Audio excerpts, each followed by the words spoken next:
গরমে প্রশান্তি দিতে ঠান্ডা ঠান্ডা সাবুদানার শরবত বা ডেজার্ট রেসিপি শেয়ার করছি। আশা করছি ভালো লাগবে। আসসালামু আলাইকুম, আমন্ত্রণ জানাচ্ছি আজকে এপিসোডটি দেখার জন্য। আশা করছি কাছে দূরে সবাই অনেক বেশি ভালো আছেন। আর ইফতার টেবিলেও এইরকম একটা ঠান্ডা ঠান্ডা শরবত যদি থাকে বা ডেজার্টও যদি থাকে, ছোট থেকে বড় সবাই অনেক বেশি পছন্দ করে খেয়ে নেবে, একেবারে প্রাণটা জুড়িয়েই যাবে এই ঠান্ডা ঠান্ডা ডেজার্টটা খেয়ে নিলে। তো এই জন্য আমি 2 কাপ পরিমাণ পানি দিয়েছি এবং 2 চা চামচ পরিমাণ আগার আগার পাউডার দিয়েছি। এই আগার আগার পাউডারটা যে কোনো তরলকে একটু ঘন করতে সাহায্য করে। এবং চিনি দিয়ে দিলাম 2 টেবিল চামচ, আর সামান্য পরিমাণ ফুড কালার দিয়েছি। যে কোনো কালারই কিন্তু দেওয়া যায়। তো এই জেলোটা তৈরি করে নিলাম আমরা। এই জেলোটা আমি আজকে আগার আগার পাউডার দিয়ে তৈরি করে নিলাম। আমরা জানি আগার আগার পাউডারটা একটু ভালো মানের হলেই কিন্তু জেলোটা খুব সুন্দরভাবে সেট হয়ে যায়। আর পানির পরিমাণটা অবশ্যই ঠিকভাবে রাখতে হবে। এখানে 2 কাপ পানি নিয়েছি এবং 2 চা চামচ জেলো নিয়েছি। এই অনুপাতেই যদি নেন তাহলেই কিন্তু এই জেলোটা খুব সুন্দর তৈরি হয়ে যাবে। তো সেট হওয়ার জন্য একটা কাচের ছড়ানো পাত্রে আমি রেখে দেব। প্রথমে রুম টেম্পারেচারে রাখবো এবং তারপর ফ্রিজের নর্মাল পোর্শনে রেখে দেব। তো এখানে সাবুদানাটাও আমরা সিদ্ধ করে নেব। এখানে 3 কাপ পানি দিয়েছি এবং আধা কাপ পরিমাণ সাবুদানা দিয়েছি। তো এটা আমি ফ্রিজের নর্মাল পোর্শনে রেখে দেব জেলোটা। আর সাবুদানার পরিমাণটাও কিন্তু ঠিক রাখতে হবে। আধা কাপ সাবুদানার জন্য 3 কাপ পানি কিন্তু ঠিক আছে। আমি 10 থেকে 12 মিনিট জাল করে একটু এরকম সাদা সাদা ভিতরটা ছিল অর্ধেকটা, আর অর্ধেকটা সিদ্ধ হয়েছিল। এই পর্যায়ে আমি নামিয়ে একটা স্ট্রেন করে নিয়েছি। স্ট্রেনার পানিটা ভালোভাবে ছেঁকে নিয়ে তারপর এটা ঠান্ডা পানি দিয়ে সাথে সাথে ধুয়ে রাখতে হবে এবং দুধের মধ্যে মিশিয়ে দিতে হবে। তো দুধের প্রিপারেশনটাও কিন্তু আমরা করে নেব।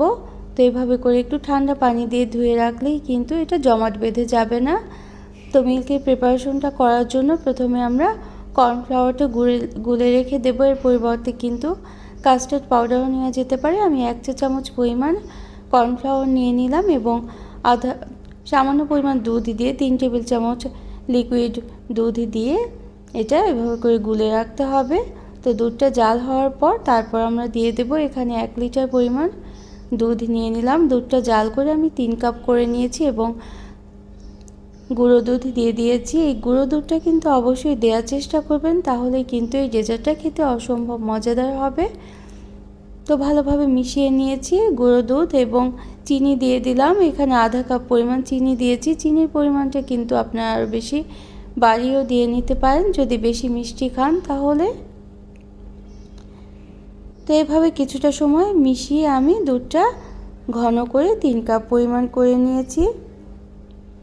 তো 3 কাপ দুধের সাথে আমরা এখন যে কর্নফ্লাওয়ারটা গুলে রেখেছিলাম সেটাও দিয়ে দেব। কর্নফ্লাওয়ারটা দেওয়ার আগে অবশ্যই কিন্তু এভাবে করে নেড়ে নিতে হবে, নাহলে গুলে রেখে দিলে নিচের দিকটা বসে যেতে পারে।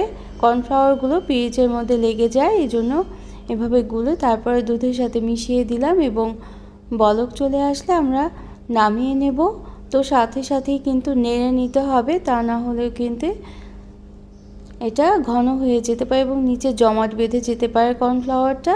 তো সামান্য ফুড কালার দিয়ে দিলাম, যেহেতু লাল রঙের জেলোটা তৈরি করেছি। এর সাথে কিন্তু হালকা গোলাপি একটা রং যদি থাকে ডেজার্টে, সেটাও কিন্তু দেখতে ভালো লাগবে, দারুণ লোভনীয় হবে দেখতে এবং খেতেও ভালো লাগবে। তো যখন এভাবে করে ফুটে উঠেছে, দুধটা একটু ঘন হয়ে আসছে, তখনই নামিয়ে নেব। আমি নামিয়ে ঠান্ডা করে নেব এই মিল্কটা। তো বেশি ঘন করব না। যে কোনো ডেজার্ট কিন্তু কনসিস্টেন্সিটা যেরকম রাখতে চান সেরকম এই দুধটা ঘন করে নিতে হবে, কম বা বেশি। যদি একটু ঘন রাখতে চান ডেজার্টটা, তাহলে কিন্তু দুধটা আর একটু ঘন করে নিতে হবে জাল করে। এবং যদি একটু তরলে রাখতে চান, গ্লাসে করে খান, তাহলে কিন্তু এরকম তরলই রাখতে হবে। তো আমি ভ্যানিলা এসেন্স দিয়ে দিলাম সামান্য পরিমাণ। তো নামিয়ে ঠান্ডা করে নেওয়ার পর আমরা আমাদের যে সাবুদানাটা আমরা সিদ্ধ করে রেখেছিলাম সেটাও দিয়ে দিলাম এবং দুধের সাথে খুব ভালোভাবে মিশিয়ে নিতে হবে।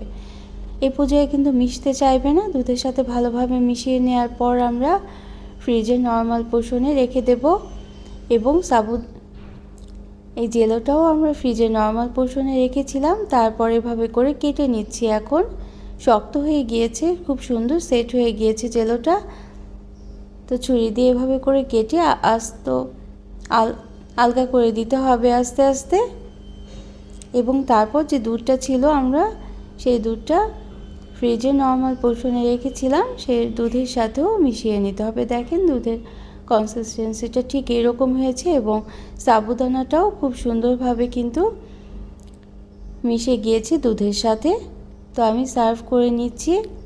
এটা দেওয়ার পর আমরা এখন জেলোটাও দিয়ে দেব। তো এই পর্যন্ত যারা দেখলেন একটা লাইক দিতে ভুলে গিয়েছেন, এই মুহূর্তে কিন্তু একটা লাইক দিয়ে দিতে পারেন, প্রয়োজনে কমেন্ট করতে পারেন আর শেয়ার করতে পারেন ফ্রেন্ডস অ্যান্ড ফ্যামিলির সাথে। আর যারা প্রথম ভিজিট করছেন তারা চাইলে চ্যানেলটিকে সাবস্ক্রাইব করে বেল বাটন প্রেস করে অল অপশনটা সিলেক্ট করে সাথে থেকে যেতে পারেন। এরকম একটা ডেজার্ট বা সাবুদানার শরবতটা থাকলে ছোটরা বিকালের নাস্তাতেও অনেক বেশি পছন্দ করে খেয়ে নেবে। আর তাছাড়া অতিথি আপ্যায়নেও এই ডেজার্টটা অনেক বেশি ভালো লাগে খেতে। তো আমি এভাবে করে গাজর, খেজুর দিয়ে দিলাম, খেজুরটা কুচি করে রেখেছিলাম সেটা দিয়ে দিলাম এবং কাঠবাদাম কুচি দিয়ে দেব।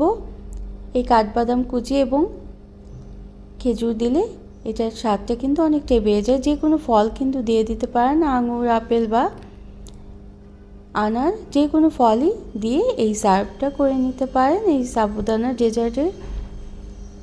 Thanks for watching. আল্লাহ হাফিজ।